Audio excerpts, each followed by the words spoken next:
The Royal Navy faced a mathematical disaster in 1940. Every month, German U-boats sent 500,000 tons of merchant ships to the bottom of the Atlantic. Oil tankers, grain ships, ammunition carriers, all were going down, while Britain's destroyer fleet could barely protect 1 out of every 3 convoys. The Admiralty's accountants knew the numbers by heart. Each Town-class destroyer cost His Majesty's Treasury around £2 million. Took 18 months to build and needed a crew of 145 sailors who had trained for years in gunnery, torpedoes, and fleet operations. Losing one destroyer meant losing more than steel. It meant losing years of experience. But between September 1939 and December 1940, the Royal Navy lost 63 destroyers to mines, bombs, and torpedoes. No shipyard could replace ships that quickly. Then came the Flower-class Corvette, a ship so plain that naval designers at first refused to call it a warship. At just £90,000 each, 1/22nd the cost of a destroyer, these tiny escorts looked like garden sheds at sea. They were only 62 meters long, weighed 950 tons fully loaded, and could barely reach 16 knots with the wind behind them. Their single 4-inch gun came from the First World War. Their living spaces smelled of diesel, wet wool, and seasickness. Experienced destroyer captains called them bathtubs. Submarine crews later called them far worse, because here was the strange truth that changed naval warfare.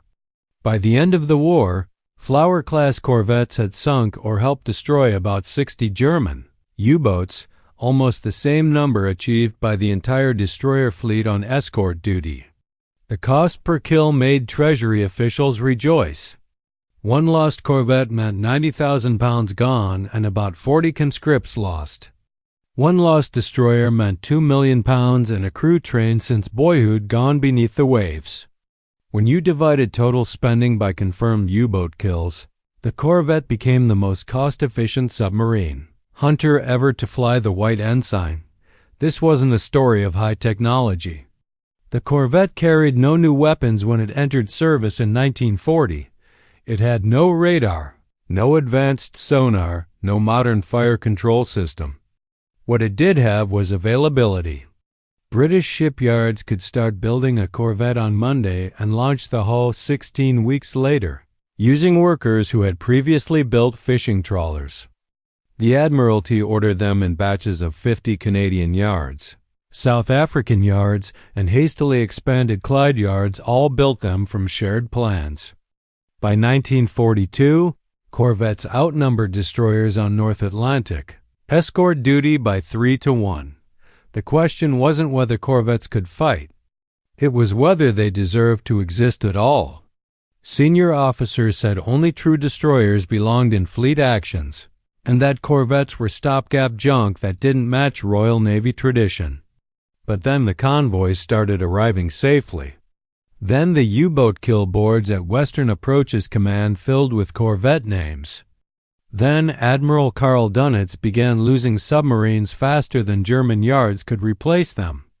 And many of those losses came from ships that cost less than a single torpedo tube on HMS King George V.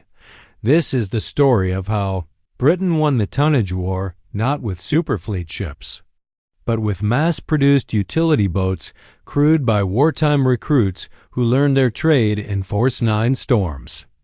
It's about rivets instead of elegance, quantity instead of prestige, and the cold logic that sometimes the best weapon is the one you can afford to lose. The Flower-class Corvette began life, not as a warship but as a commercial whale catcher, and that humble origin shaped everything about it. In 1938, while Hitler's shipyards were turning out Type 7 U-boats by the dozens, the Admiralty faced a procurement problem that battleships couldn't fix. Britain had maybe 200 destroyers, enough for the home fleet and Mediterranean forces, but far too few to guard the hundreds of merchant convoys needed to keep the island supplied in war. Naval planners calculated they needed at least 400 escort ships immediately. but building 400 destroyers would bankrupt the Treasury and fill every British slipway for 3 years. The Commander-in-Chief of Western Approaches, Admiral Sir Martin Dunbar Nasmyth, proposed an idea that shocked the naval staff: use a proven civilian ship design instead of creating a new warship from scratch. He pointed to the whale catchers used by firms like Christian Salvesen, tough little ships that hunted fin whales through Antarctic ice, powered by simple triple expansion engines built to survive the Southern Ocean's brutal weather. These ships were around 60 meters long, weighed about 700 tons, and could be built in any yard with a slipway and a team of riveters. Most importantly, their blueprints already existed. Smith's Dock Company in Middlesbrough held the designs. Naval architects arrived there in January 1939 with a request that sounded ridiculous: take your whale catcher design. Add a 4-inch gun, put depth charge rails at the stern, fit a single Aztec dome under the keel, and make it buildable by every small yard from Plymouth to Aberdeen. Keep the cost under £90,000 per ship. Keep build time under 5 months. Forget crew comfort. Forget speed. Forget looking impressive. Just make them float. Make them cheap, and make them now. Smith's engineers delivered the new plans within 6 weeks. The design kept the whale catcher's single-screw steam engine and short forecastle. They strengthened the hull to handle depth-charge blasts and added a platform above the funnel for the ASDIC operator. The commercial boiler was replaced with a cylindrical fire tube type that any industrial company could produce. Everything about the ship shouted utility: straight lines, flat panels, no fancy curves that required skilled metalworkers. A partly trained workforce could rivet one together in a temporary riverside yard with hand tools. The Admiralty placed the first orders in July 1939 for the Flower class. Named after the Royal Navy tradition of giving small escorts botanical names, M. gladiolus became the first laid down at Smith's Dock on the 19th of August 1939, just 13 days before Germany invaded Poland. She launched on the 24th of January 1940 and entered service on the 14th of April, only 6 months from keel to commissioning. Destroyer HMS Javelin, laid down the same week, would not commission until the 10th of June and cost 22 times more. Orders poured in. The original 26-ship batch grew to 50, then 100. Yards that had never built warships received contracts: Harland and Wolff in Belfast, Collingwood Shipbuilding in Ontario, even small Scottish fishing boat yards. The design's brilliance was its simplicity. No turbines needing expert machinists, no complex fire control systems requiring electrical engineers. A corvette needed riveters, boiler makers, and pipe fitters, trades found in every industrial town. By Christmas 1940, 41 Flower-class corvettes patrolled the western approaches. By Pearl Harbor, that number had reached 116. The stopgap had become the backbone. And the whale catcher. Descendants now hunted submarines across the same harsh seas. Building a corvette required no magic, only thousands of rivets and a willingness to abandon every peacetime standard the Royal Navy valued. Traditional warships needed specialized yards with steam hammers, hydraulic presses, and craftsmen who had spent 7-year apprenticeships learning to bend hull plates to exact tolerances. The Flower class threw all that aside. These ships used riveted construction instead of welding, not because rivets were better, but because almost every shipwright knew how to hammer rivets, while skilled welders were extremely rare until 1942. The hull used 3/8-inch mild steel plates, the same metal found on coastal cargo ships. Designers chose straight frames and flat sections wherever possible, removing the complex curves that needed expert metalworkers to heat and shape steel. The result looked crude: a squared-off bow, slab-sided hull, and a stern that looked like someone had simply cut off the end of a barge. But crude meant fast to build. A yard could cut plates using patterns, drill rivet holes with templates, and assemble sections without adjusting every joint. Harland and Wolff in Belfast eventually launched one Corvette every 4 weeks once their production line reached full speed. The production rhythm was constant. The propulsion system followed the same idea of extreme simplicity. Most destroyers used geared turbines, compact, powerful machines that required precision engineering only a few firms could provide. Corvettes instead used a single 4-cylinder triple expansion steam engine, a technology dating back to the 1880s. These engines burned fuel oil to boil water, used steam pressure to push pistons, and turned that straight-line motion into rotation through a crankshaft that looked like it belonged in a Victorian factory. They were inefficient, heavy, and shook the ship like a giant drill. But they were tough.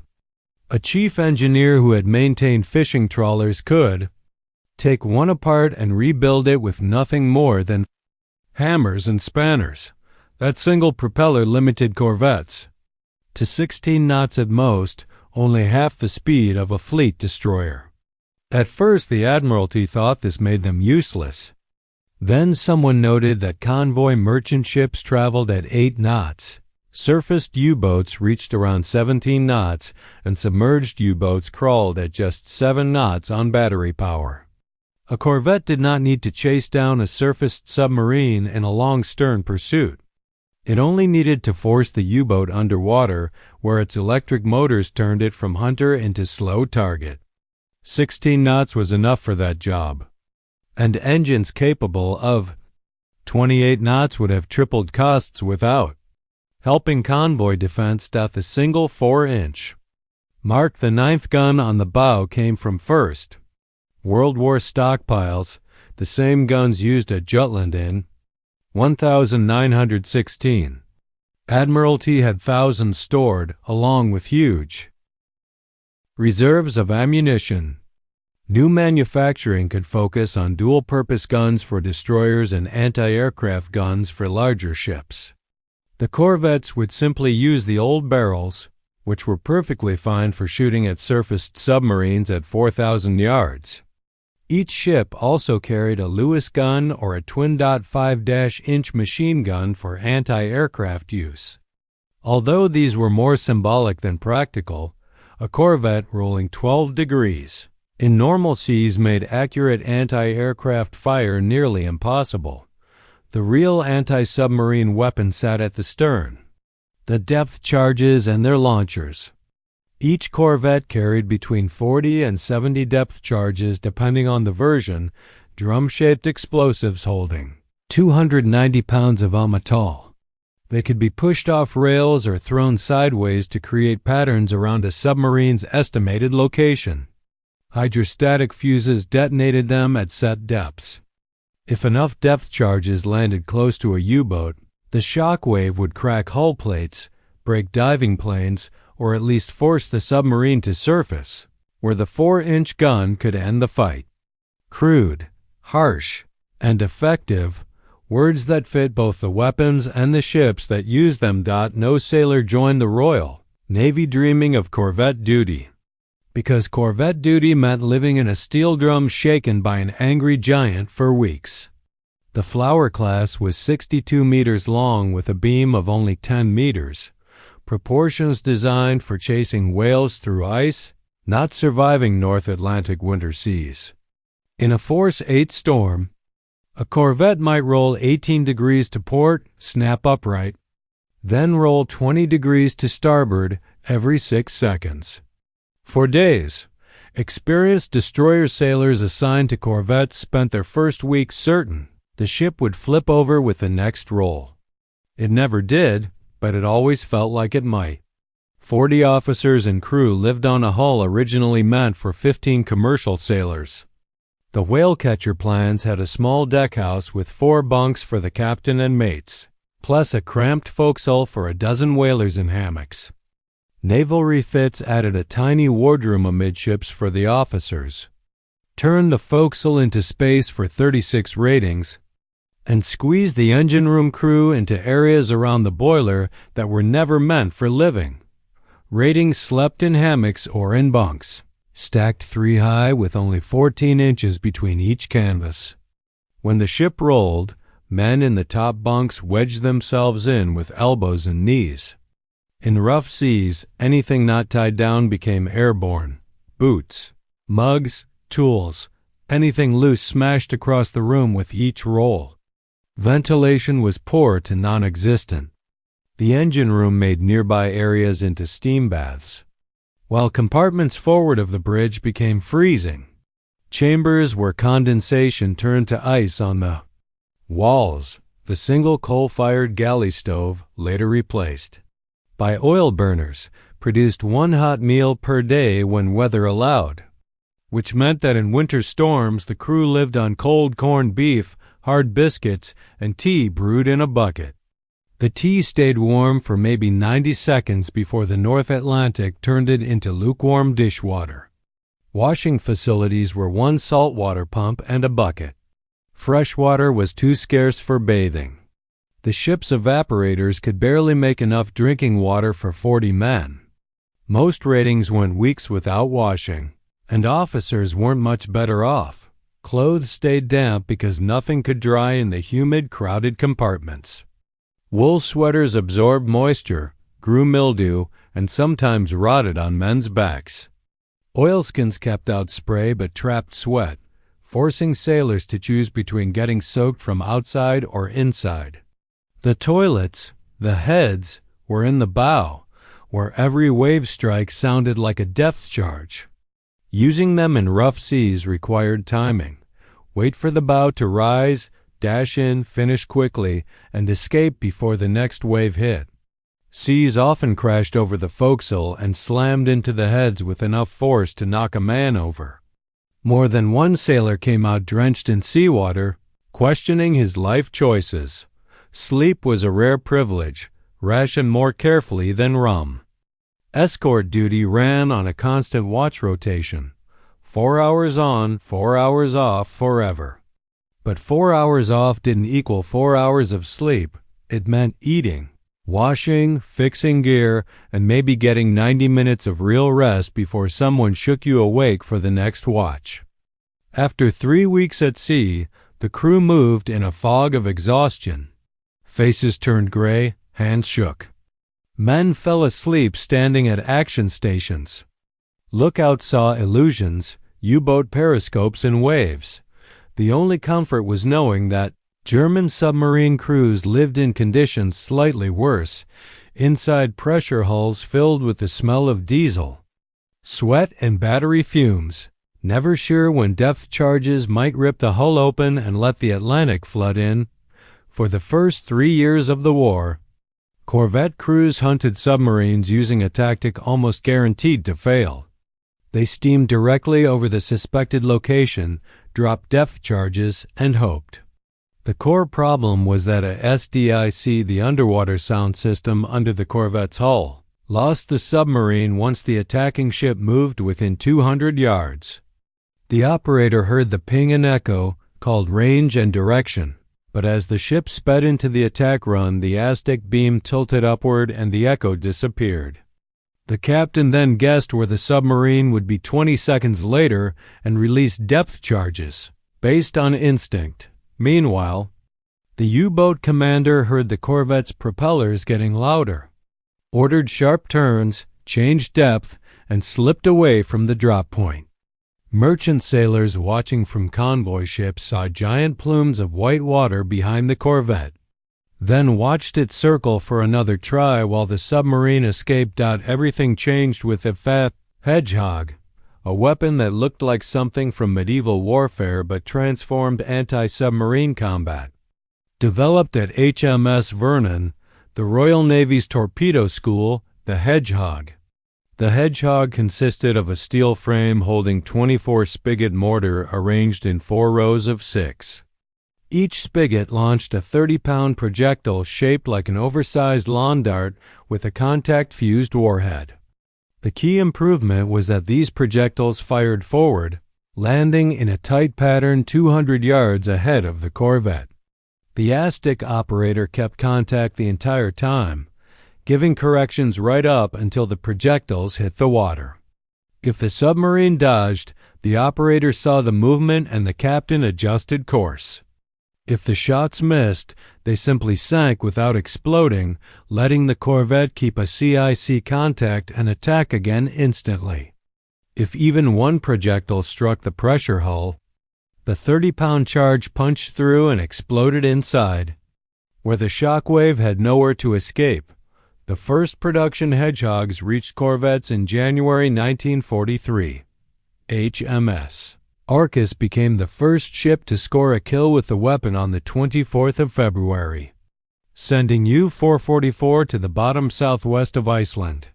The numbers that followed forced naval tacticians to rethink everything they believed about submarine hunting. Traditional depth charge attacks produced kills about 5% of the time, 1 U-boat sunk for every 20 attacks. Hedgehog attacks delivered kills 25% of the time, a 5-fold improvement that directly translated into more U-boats destroyed and more merchant ships saved. The weapon turned Corvette tactics from crude hammering into careful stalking. Captains learned to approach slowly, keeping a SDIC contact as they crept into Hedgehog range. The slower approach often fooled U-boat commanders. They heard propellers but misjudged the distance, believing they had time for one more evasive turn. Then 24 projectiles rained down in a 60-foot wide pattern, and the contact-fused warheads didn't care whether they struck the conning tower, pressure hull, or deck casing. Metal touched metal, the fuse fired, and 30 pounds of torpex blew a cavity in the water that crushed steel like foil. Dinitzes. U-boat commanders began reporting a new threat, escorts that somehow kept contact during attacks. Firing weapons forward instead of aft, weapons that didn't blanket the ocean but struck with pinpoint accuracy. The Battle of the Atlantic entered its final stage, where Allied numbers and endurance began overwhelming German skill. A U-boat could shake off 1 corvette, maybe 2. But convoys now carried 5 or 6 escorts, and if one ship lost the trail, another picked it up. Hunter-killer groups acted like wolf packs in reverse. Multiple escorts coordinated through radio, each taking turns attacking while the others kept the sonar cage closed, pushing the submarine deeper, slower, and more desperate until its batteries failed or a Hedgehog round found its target. The math was brutal. Every hour a U-boat spent submerged and evading was an hour it couldn't attack merchant ships. Even failed attacks helped. A submarine forced to crawl away at 3 knots for 12 hours could not intercept the convoy, could not get ahead of it, and could not enter the kill zone. The Corvette didn't need to sink every U-boat. It only needed to make attacking convoys more dangerous than worthwhile. Destroyers represented everything the Royal Navy thought a real warship should be: 36-knot speed, dual-purpose guns that could fight aircraft and ships, torpedo tubes capable of sinking cruisers, and crews trained to fleet standards after years of practice. HMS Javelin, launched in 1938, displaced 1,700 tons, stretched 108 meters long, and could cross the Atlantic economically before surging into battle without hesitation. Her construction required special materials, turbine blades machined to thousandths of an inch, reduction gears built by expert craftsmen, and fire control systems produced in tiny numbers by firms like Vickers. The final cost reached around £2 million. Though Admiralty accounting made exact figures hard to track, that price bought abilities corvettes couldn't match. Javelin's twin 4.7-inch gun mounts could fire 12 rounds per minute out to more than 20,000 yards. Her 2 quadruple torpedo launchers gave her real power against enemy cruisers and battleships. Her speed let her screen capital ships, chase raiders, intercept enemy destroyers, and still have energy for anti-submarine sweeps. A destroyer flotilla formed the sharp edge of British sea power, ships that combined fire, speed, and endurance into vessels that could fight almost anything, but that impressive capability came with crushing opportunity costs when used for convoy escort. A destroyer spent 95% of North Atlantic duty steaming at 12 knots, matching merchant ships that could not go faster without burning fuel they didn't have. Those 36-knot turbines ran for weeks at quarter power, like using a racehorse to pull a canal boat. The big guns stayed silent. Submarines never surfaced to duel with destroyers. Their torpedo tubes minus 200,000 pounds of gear were useless against U-boats. Worse, destroyers carried limited depth charge stores, usually around 40, similar to early corvettes because their hulls prioritized speed and guns, not ammunition. Their sleek shapes left little room for racks of drum-shaped explosives. Escort destroyers like the Hunt class increased depth charge storage, but sacrificed torpedoes and some guns, ships. That cost destroyer money while performing corvette jobs. Crew size added another burden.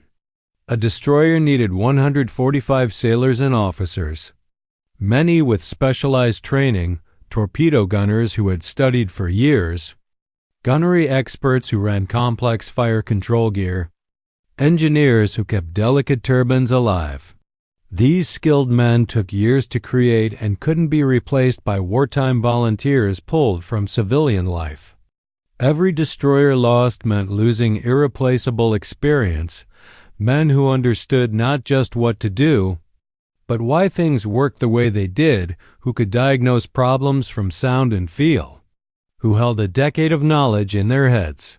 The strategic picture became clear. Once convoy defense became the Navy's main mission, Britain needed escorts by the hundred, needed them fast, and needed them tough enough to last long enough to keep the merchant fleet alive. A lost destroyer meant £2 million, 145 trained men, and 18 months of shipyard time gone. A lost corvette meant £90,000, 40 mostly conscript sailors, and 4 months of construction lost. Spread across dozens of ships, the math became undeniable. Destroyers carried too much value to risk on routine escort duty when cheaper ships could do the same. Job. Admiral Sir Percy Noble, Commander-in-Chief Western Approaches from February 1941, understood this perfectly.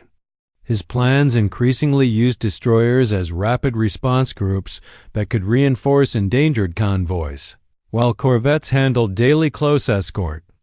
Let the thoroughbreds sprint when needed. Let the workhorses pull the convoys across. Not glamorous, not pleasing to destroyer captains longing for fleet battles, but brutally efficient in a war where efficiency meant survival and inefficiency meant starvation. The Admiralty tracked every convoy, every escort, and every U-boat action from September 1939 to May 1945. Those records, compiled by the Naval Historical Branch after the war, revealed patterns that shocked traditionalists and vindicated the corvette supporters.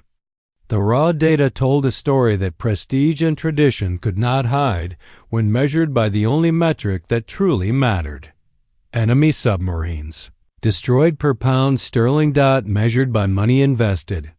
The humble corvette matched, and sometimes passed, the destroyer's performance from mid-1940 to the end of the war. The Flower class and their improved River class successors helped sink roughly 60 German and Italian submarines. Destroyers on convoy escort claimed around 65 confirmed kills in the same period. At first glance, this seemed to prove destroyer superiority, but analysts changed the picture when they divided those totals by the number of ships involved and the amount of capital spent. The Royal Navy commissioned about 267 Flower-class corvettes at an average price of £90,000 each, a total investment of roughly £24 million. The comparable destroyer force, including Town class, Hunt class, and various fleet types assigned to escort duty, numbered around 150 vessels, each costing between £1 and 50 pence and £2 million, for a combined investment of £225 to £300 million. When reduced to cost per kill, every U-boat sunk by corvettes cost Britain about £400,000 in shipbuilding costs.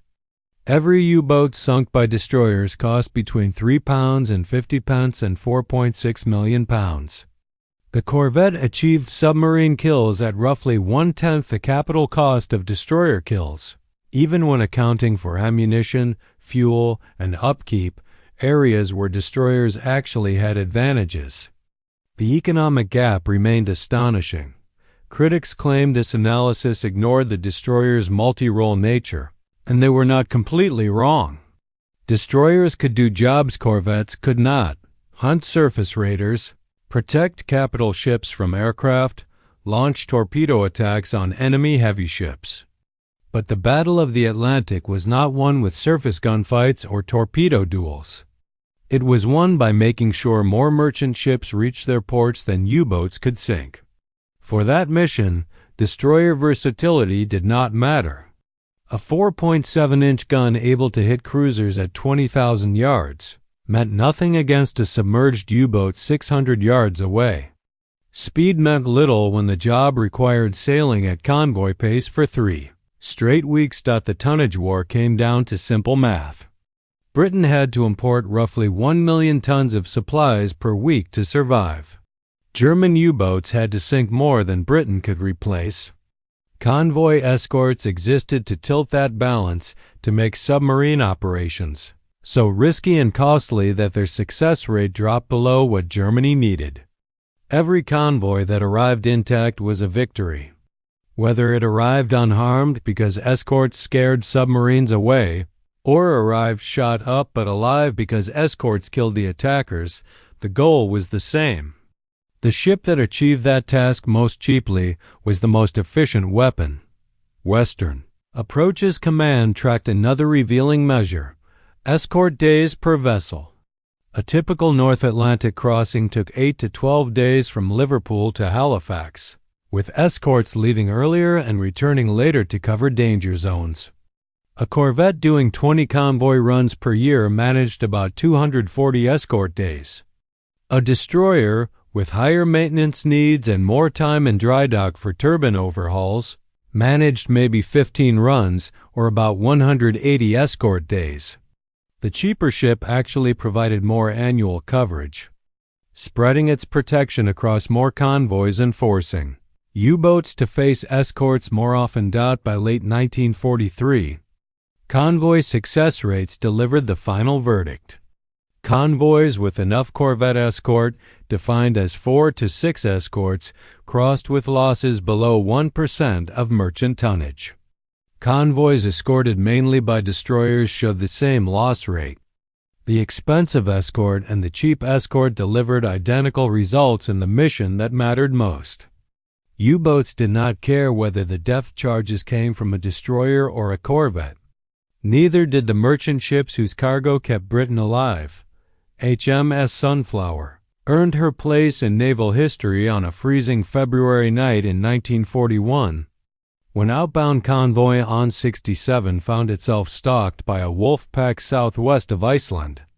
Lieutenant Commander James Plunkett commanded the Flower-class corvette, one of 6 escorts guarding 32 merchant ships through waters where U-boats had sunk 14 vessels the week before. At 2,200 hours, the Aztec operator reported contact, a firm echo at 1,200 yards.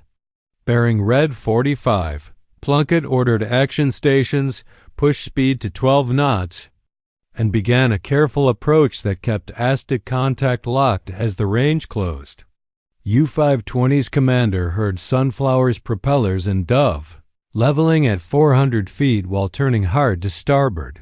Plunkett tracked the maneuver through the operator's calm reports, adjusted course, and released a 10-charge pattern at 200 yards. Huge white plumes rose 50 feet before collapsing. No debris surfaced. Plunkett circled, regained contact, and attacked again. And again, 7 attacks over 90 minutes. Each run forced U-520 deeper, each one cracking more hull plates until high-pressure air lines burst and the submarine lost. Depth control. She surfaced at 0115. The conning tower breaking through in a fountain of spray. Sunflower's 4-inch gun crew fired 3 rounds into the pressure hull before the U-boat slid under again, fatally damaged, taking 49 submariners down with her. HMS Snowflake achieved a rare double kill during convoy. HX Major in February 1944. Lieutenant Harold Chesterman commanded the improved Flower-class corvette, equipped with the new Hedgehog launcher. At dawn, the SDIC operator reported 2 separate contacts, 2 submarines lining up a coordinated attack on the convoy's port side. Chesterman engaged the nearer target, approaching at 8 knots as the operator called out ranges: 800 yards, 600, 400. At 250 yards, Chesterman ordered fire. 24 Hedgehog bombs arched forward and splashed in their tight elliptical pattern. 5 seconds of silence, then a muffled explosion. A contact fuse hitting pressure hull. U-734's forward torpedo room flooded instantly, pulling her bow down as compressed air screamed from ruptured tanks. Chesterman didn't wait. The second submarine was moving into firing position. He swung Snowflake hard to starboard, regained a SDIC contact, and began another Hedgehog run. U-264's commander tried. The storm finally scattered the wolf pack. 5 U-boats withdrew with damage. 2 never reported back to headquarters. The convoy lost 3 merchant ships, but 29 reached Liverpool, cargo safe, crews exhausted, but alive. These actions were not dramatic victories, but the slow, grinding attrition that defined the Atlantic War. Corvettes didn't win grand fleet battles. They won through endurance, by holding station in weather that broke men, by attacking again after a failed run, by simply refusing to let submarines hunt freely. The Flower-class corvette was meant to disappear after 1945, a wartime quick fix to be scrapped once proper warships returned to peacetime shipyards. Instead, the design proved so fundamentally solid that variants stayed in service until 1956, and the ideas it introduced shaped frigate development for the next 30 years. The Royal Navy's post-war Whitby-class and Rothsey-class frigates descended directly from Corvette doctrine: small, economical, single-purpose submarine hunters built in numbers rather than prestige ships built for show. Naval designers learned that anti-submarine warfare did not require 36-knot speed or dual-purpose guns. It required endurance, reliable sensors, and weapons that worked. 44 Flower-class corvettes transferred to Allied navies during the war, spreading British escort doctrine worldwide. The Royal Canadian Navy operated over 70 corvettes, forming the core of Canada's escort fleet and giving birth to a domestic warship industry that had barely existed before. Canadian shipyards learned to build complex naval vessels by building corvettes, then applied those lessons to destroyers and frigates. In the post-war years, Free French forces operated 9 corvettes, providing the seed for France's rebuilt navy. After liberation, the Royal Norwegian Navy, Royal Netherlands Navy, and even the Soviet Northern Fleet used corvettes supplied through Lend-Lease, each discovering that effective naval power didn't require copying Britain's battleship traditions. The economic legacy was just as important. Before the war, naval planners believed warship construction required huge capital, long timelines, and specialized industry available only to great powers. The Corvette program proved that mass production techniques, could build effective warships faster and cheaper than old methods. Post-war analysts studying the Atlantic campaign concluded that numbers often mattered more than individual capability. 10 adequate escorts defeated submarine attacks more effectively than 3 excellent escorts, simply because 10 ships could cover more sea and hold contact longer. This thinking shaped NATO maritime strategy through the Cold War, where Allied navies built large numbers of moderately capable frigates, rather than small numbers of expensive missile destroyers. 47 Flower-class corvettes went to the scrapyards between 1945 and 1948 as demobilization cut deep. Another 63 served on in reduced Royal Navy roles until replaced by new frigates in the early 1950s. 22 found civilian work, converted into weather ships, fishery patrol vessels, even merchant cargo carriers. HMCS Sackville survived as a museum ship in Halifax, the last Flower-class corvette on Earth. Her tight mess decks and tiny bridge preserved to honor the men who fought in those floating tin cans against an enemy that showed no mercy. The tactical lessons became permanent naval doctrine. Forward-throwing weapons like Hedgehog evolved into Squid, then Limbo, and eventually into modern vertical-launch anti-submarine rockets. The principle stayed the same: keep sensor contact throughout the attack and deliver weapons ahead of the ship, guided by real-time information. The corvette crews who developed these tactics while freezing in North Atlantic storms created the blueprint that carried anti-submarine warfare into the missile age. Perhaps the greatest legacy was cultural. The Royal Navy entered the war believing only traditional warships, crewed by long-service professionals, could fight effectively. Corvettes proved that wartime volunteers, clerks, miners, shop assistants in uniform could learn complex tactics, maintain discipline in terrible conditions, and defeat professional U-boat crews through sheer determination. The class barriers that shaped the pre-war Navy softened inside corvette mess decks, where survival depended on skill, not social rank. Post-war training and recruitment never fully returned to the rigid class system of 1939. The math that made corvettes essential stayed brutally simple. Britain could not afford to lose the Atlantic, could not afford unlimited destroyer construction, could not afford to wait for perfect answers. The corvette represented the possible instead of the ideal, cheap enough to build by the hundred, simple enough to crew with civilians, and capable enough to kill submarines. Not the best warship ever designed, but perhaps the most necessary, arriving at the exact moment and in the quantities needed to make victory possible. Admiral Sir Max Horton, who commanded Western approaches during the crucial battles of 1943, described the corvette's contribution in his memoir. They were uncomfortable, undermanned, and utterly indispensable. The plain little ships that saved Britain when glamour alone would have meant defeat.